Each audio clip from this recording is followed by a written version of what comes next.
welcome to day 22 of Sizzling September. Today we're off out to Sunderland, me and Alec. So we're gonna go and get his ring, his shirt and his tie for the wedding. Well, hopefully we're gonna get those. We'll see. Yeah. So I've got the piece of ribbon of Tony's dress. Also for a colour match. For a colour match. Yeah. I will show that to you because I'm not showing the dress. But that's the colour of the ribbon. It's beautiful red. So we're looking for a tie to match that. He's already got a suit, but I think you're going to get that dry cleaned, aren't you? Yes, he's going to get that dry cleaned. It's all hand signals No new today. suit for me, like. No, you can get a new suit if you want one. Oh no, that dog's got a thing around his head. No, I don't want to get a new suit. He doesn't want a new suit. I mean, he's got two lovely suits. I don't have enough space in the wardrobe for yet another suit. He looks amazing in both these suits that he's already got. Well, all three, don't forget. Well, yes. Don't forget the pinstripe velvety one. Not so much. Oh, I can't take the photograph because the thing's there. Let's do it on the way back. On the way back then. Yeah, there's an amazing pink thing on the side of the telephone box. Yes, full length pink. Full length pink poster. I want it.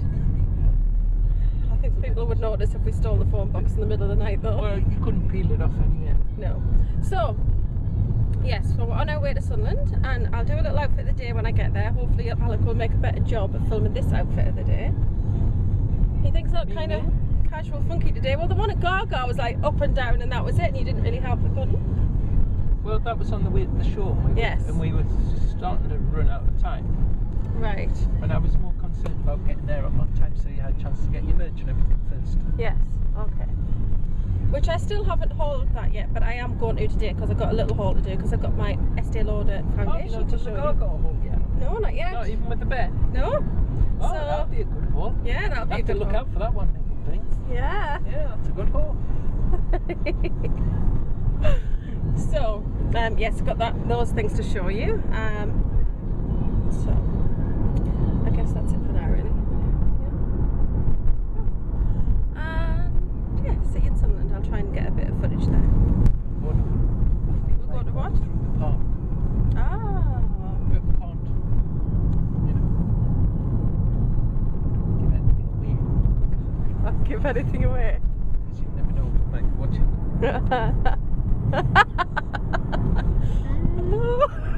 Do that again. Yeah, you just don't know who's watching your videos. That's face facts. They're out there, and you don't think anybody you know would watch There's them. the new keep your sign, look at. Oh yeah, then you keep your sign. Cool. Because Tony's badge has changed on a uniform. I went there and I had that badge all that time, and then Tony goes and got excited because she's got the same school, same badge, and then they changed it. Quite like the new badge though. It's quite funky and she's fresh. Got the memento of the old badge. She has. That first year's She did wear it in the first year, so I'm really glad that she did get to wear the same badge. Yes. And she wants to keep that badge because, Yeah. yeah, I wore that and so did she. Yeah, but there you go. That's them. You know, they like to keep things from the school days. Like old school uniform, like you do. Yes. Alec is taking the water out of me now because I'm sentimental and I keep stupid things. But that's just the way I am. And Tony appears to be the same way. So she's got a box full of her performing arts costumes from Dublin. Like that is. She gets that from me, just like her beauty and her brains. Right? And her curves. And her curves, yeah, definitely. She's so got my shape. So, our shoes came today and they didn't fit. So, I usually go a size up in ASOS's own brands. But she's kind of between 3 and 4. But the 4 doesn't fit, so I'm going to order a 5. And hopefully they'll be okay. So, we're now coming to Port and Cut. And this here, my nana never would come up here in a car with anybody. You always had to go the other way because she always thought, well, it was something that her grandparents told her, that the earth would crack open here one day. I don't know why, but it always stayed in her mind, and then she said she would never go up that road in a car again in case the earth opened up and swallowed the car. But it's not true. It's a perfectly safe road, but there do tend to be some accidents there. A friend of mine had an accident there. So, but you know, very rare. You can have an accident anywhere. So, oh, I've got my Estee Lauder on today because I didn't want to just wear it on the day. I kind of wanted to wear it before and just have a little bit of a go. So you'll see also I'm uploading a video of this look here because this is bridal look number 2. And Alec prefers bridal look number 1. Well, that's to be confirmed because, Yes. you know, I think you have to compare, and I Yes. can't exactly remember what you looked like yesterday. I thought it looked really good yesterday. Yeah. It looks good today as well, mate, but you know, I think you're a little bit more casual today, and I think that's probably the thing.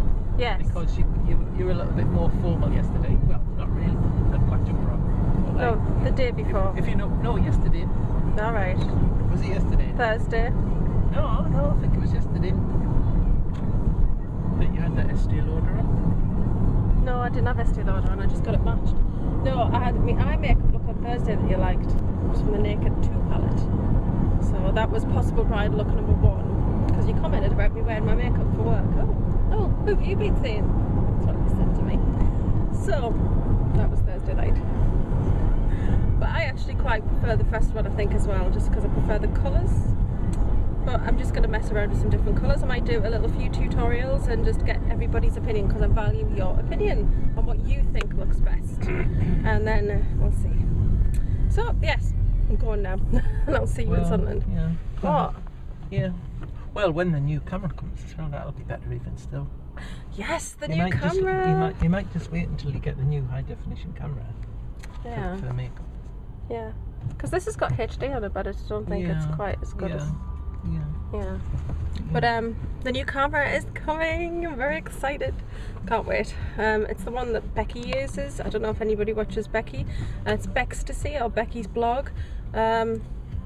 She's amazing. She's from Washington area, so she's very close to where I live, and she's lovely. And her camera is just really good quality. So we've managed to get the other one at a fraction of the price of what you have to pay for it new. So that's good. So that'll be coming, and I'll show you that probably next week, and then start filming on it.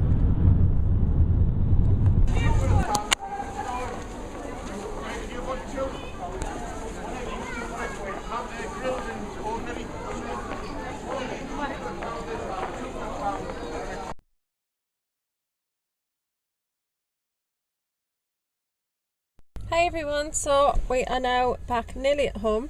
Alex just stopped off to get some chips for Tony, just because it's a bit of a treat really for her. And I'm in the car with Molly, who's crying because Alec has left the car because she's a big baby.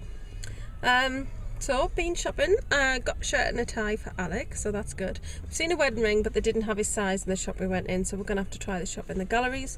If they haven't got it, they have an online store, so we're just gonna have to maybe try and see if it's there. It's a nice ring. Yes. So, and I went and got a little. He just drove into that wall. Sorry about that. I don't know where I was going there. So I didn't get much today. I got a jacket from a charity shop, which is really nice, and I did get something for the wedding. I'm not going to show it. I'm really sorry. I just really want to keep it a surprise because I don't even know if I'm keeping it yet. Alec was like, "Oh, you can just take it back if you don't like it." I mean, you know, you can just take it back because it's like, well, you know, it wasn't cheap, but it's vintage. Well, it's very vintage. It was 1910.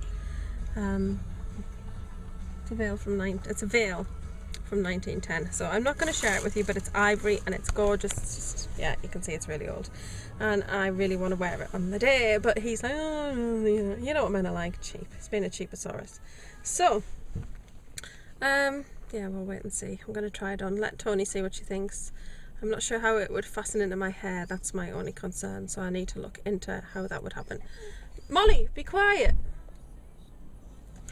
So, yes, we're nearly home now, and I'm hoping to do some videos tonight. I've done an outfit of the day and a wedding makeup video that's up today. And this is the makeup that I've got on today, and it's lasting really well. I really like it, actually. I do. I wasn't sure about it at first. But I think it's really nice, and it's really very natural looking. Here's Alec with the chips. Molly's been crying like a baby the whole time you've been gone. Oh, well. Oh, come on. Tony's chips, they smell amazing. Lovely. But I'm not having them. Oh, I might taste one of them though. This is Molly getting a rub down because she just rolled in something dead and decaying and horrible. Alex got some hay to try and rub some of the dirty smelliness off her. And put some of this hay smell on her. Yeah, so you can She's sticky. smell of hay.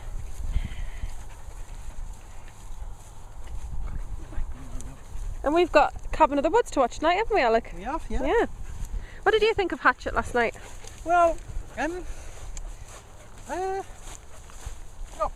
not great to be honest. I've got to be honest. Right. I mean, it was kind of just like your typical slasher.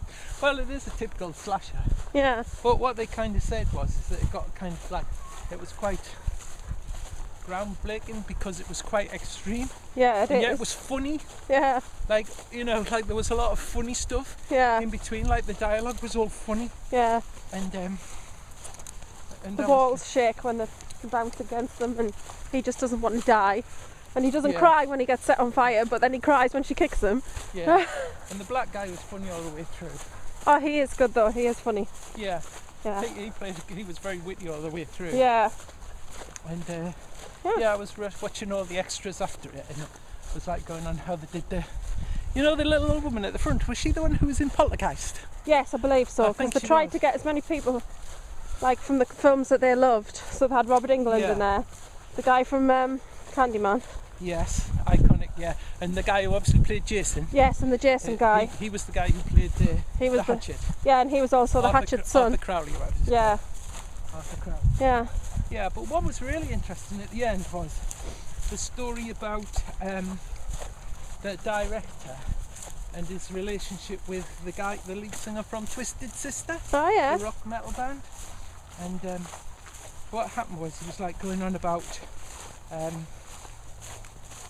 his grandma gave him a cassette tape and a beatbox when he was 8 years old, and the first thing she gave him was Twisted Sister, We're Not Gonna Take It. Yeah. Right, and they used to sing like heavy mental foot stomping anthems, a bit like Slade but metal, Yeah. and it was all sort of like, and the guy who did the director, Adam Green was called, he was they were his favourite band, Yeah. but it wasn't just about their look because they were a bit shock rock, Uh-huh. but it was about the message because everything was like really positive. We're not going to take it, Yeah. and all this sort of stuff, you know. It was all like, you know, we're not going to take any of this shit. Yeah. And anyway, basically what happened was is that he wrote to him and kind of told him how he wrote to the lead singer, but he actually hand delivered his letter to him. He went to one of the shows and he made sure that he hand delivered his letter and just said, Mr. Snyder, you know, you've inspired us, Yeah. you know, with your attitude and all this sort of stuff in your music.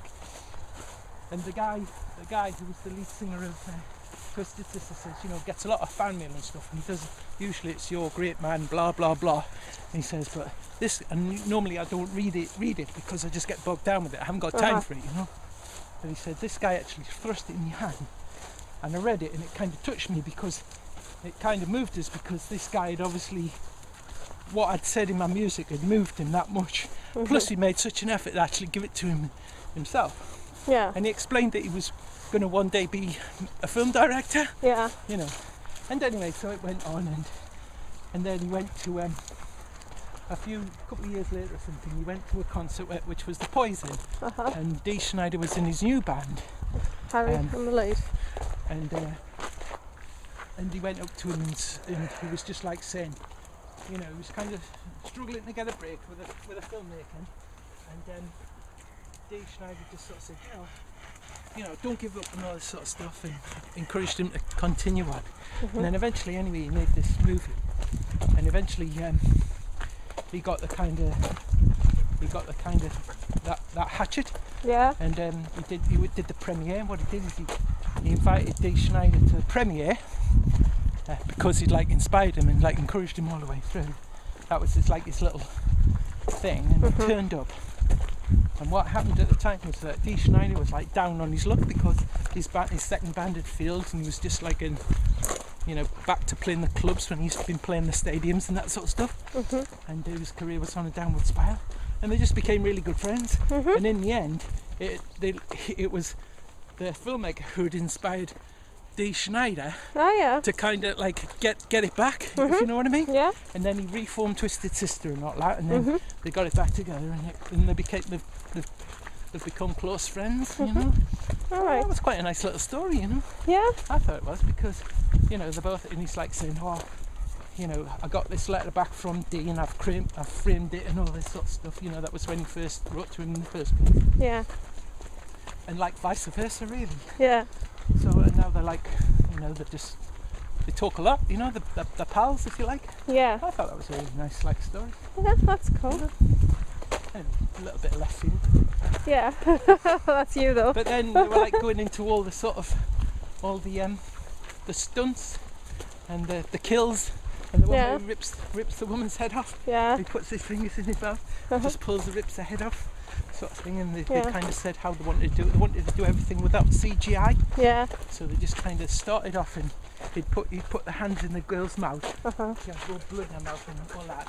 And then what they did was the camera panned round. So while the back was turned, they swapped her for the prosthetic, and then just ripped his head off. Yeah. And all this sort of stuff. Yeah. But you know, they just seem to have a really good fun Yeah. making the film and all this kind of stuff. Well, I really enjoyed the film. I thought it was really good. But I like that kind of run around slasher horror type thing. It's all very sort of, you know, Michael Myers and Jason Voorhees type stuff, and that's my kind of horror. So I really liked it, and I thought it was quite gruesome in bits, and it was like, oh no, that didn't just happen. It was that kind of, and it was funny, so I really enjoyed it. And I like that he actually came up with a story when he was actually 8 years old. He was actually at a camp. He'd been sent there, and they'd said like a little bit of a story, hadn't they? Yeah. Yeah, so they said, oh, stay away from down there, don't go there, but they didn't say why, so the camp leaders. And so he, at the night time, in his little cabin with the other boys, decided he would scare them and tell them this horror story.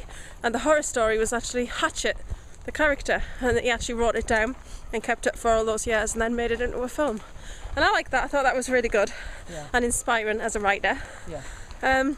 Oh, I forgot to tell you about the little bit about the lad while he was at school. Yeah. And what he was saying is that he was at school, and the English project was that you had to talk about somebody who'd inspired you. And all the kids in the class were going on effectively about their mums and dads. Yeah. You know, nearly everybody had gone their mums and dads. Good. But he'd like drawn this picture of like Dee Schneider from Twisted Sister with all his hair and all his makeup and stuff when he was about 9 or something like that. And they all kind of frowned at him first and said, what, you know, this like heavy metal rock stars, you know, inspired you. But he kind of talked about all the lyrics. He went into all the lyrics and all the positive message that you had to say. And then he ended up with an A+ for his cool. project, Yeah. sort of thing. And he's like he kept it and framed it. You know, he's like his first A+ that he ever got. And that was kind of like how it went on. Sort of thing, you know? Very good. Because he was different from the crowd and all that, you know. So last night I watched on my own. I watched How Does She Do It, which is Sarah Jessica Parker, and I really enjoyed it. It was very good. And we also watched together My Week with Marilyn. Yes. Which is the story of Colin Clark and when he was very first starting out wanting to get into film and like sort of documentaries and TV and stuff and producing. And what did you think of that? Because I've already kind of talked about that last night. Well, I found it interesting because I haven't really, not unlike you, I don't really know that much about Marilyn, to be honest with you. I mean, I know who she is and all that, and I knew that she had those drug problems and all that, which was obviously depicted in the movie. Yeah. But I didn't quite realise what a fragile person she was. Yes. You know, for all her sort of bravado, if you like, she was very fragile underneath. She was. And you see these quotes, and I just want to be loved, you know. And that's what you wanted. Yeah, and that was it, and it was quite moving in parts because obviously she lost her parents when she was a little girl. And Well, she never knew her dad. Yeah. And then her mum had mental illness. Yeah. And she was kind of a bit trapped in this bubble, really, as much as anything else. Yeah. And it's a little bit like, you know, these superstars that kind of, you know, they're cocooned in this world to everybody telling them what they should do and all that kind of stuff. And she was just a normal girl, really, at the end of the day. Yeah. You know, she knew what she did good. You know, she could wrap any guy around her finger. Yeah. And, you know, like what a lot of girls can do. But, you know, she made a living out of it, really, in many ways. And, you know, not like the Jordans of this world. No, oh no, not at all. And She had a beautiful, fragile sort of innocence no, about her, Marilyn. but she, you know, but the funny thing is that obviously with the Laurence Olivier thing, who's obviously one of the most respected actors of all time, you know, he's obviously a method actor, but they were just in awe of her when she was on it. Yes, if you know what I mean. because it was just natural. Yeah, and how she was just so captivating, you know. Yeah, well, totally. so, you know, it just goes to show you that, you know, in life, you know, it takes all things to come together to make something brilliant. And like, you know, what works for somebody doesn't always work for somebody else. Yeah. And you know, there's a lot to be said for like natural talent. Yeah, you know, definitely. hard work will get you so far, but you know, you've just got to, some people just have it, and Marilyn had it in spades. She just didn't realise it half the time. No, she didn't. She didn't have enough confidence in herself, really. And the stem of it is she just really wanted to be loved, and she was constantly searching for that person who could make her feel loved, and she never found it. She never really found that true love that made her feel safe and comfortable. And it's very sad, really, but yeah. Because it seemed as though that they would have a good relationship, but obviously she was very loyal to Arthur. Yes. In the end. She loved Arthur. And, you know, it seems to me that her previous husbands all had kind of this idea of what she should be rather than what she actually was. You know. Oh yeah, because DiMaggio. Colin Clark just loved her immediately for what she was. He did, for who she was, and that's why. Yeah, that's why she warmed to him so much. Because DiMaggio didn't want her to do the big film career anymore. He didn't like. He got jealous. He didn't like men looking at her, and obviously her first husband Jim. Well, she got married very young. That didn't quite work out. But that was another thing. He kind of held her back, and she knew what she wanted. She knew she wanted to be famous. But yes. I loved it because I'm a huge Marilyn fan, and I really loved the film. And the girl played a very good part. She did play a very good part. Yeah. But the whole Michelle Williams, she's called. Yeah. So the whole thing is like this was while she was in the UK filming The Prince and the Showgirl. It was actually first going to be the Sleeping Prince, but it was The Prince and the Showgirl. And if you like old movies or you like Marilyn and you haven't seen it, you should definitely check that one out. I don't know. There's just something really captivating about her in that film, so it's definitely worth taking a look at. So, is that Ollie? I don't know. Millie, come on. We're taking a left. Millie. So Harry has got a very sticky ear. Because we live with the woods right out the back of us, we had some flies in the house, which you do get when it's quite warm sometimes if you've got doors and windows open. We had a fly paper in the dining room while we were out during the day. What are you looking at?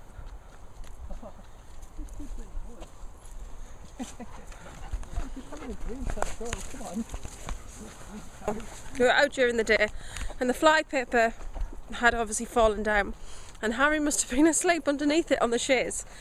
And when we came in, it was on the floor, and we were like, oh, it's fallen off. And then Harry had this huge sticky clump on one ear.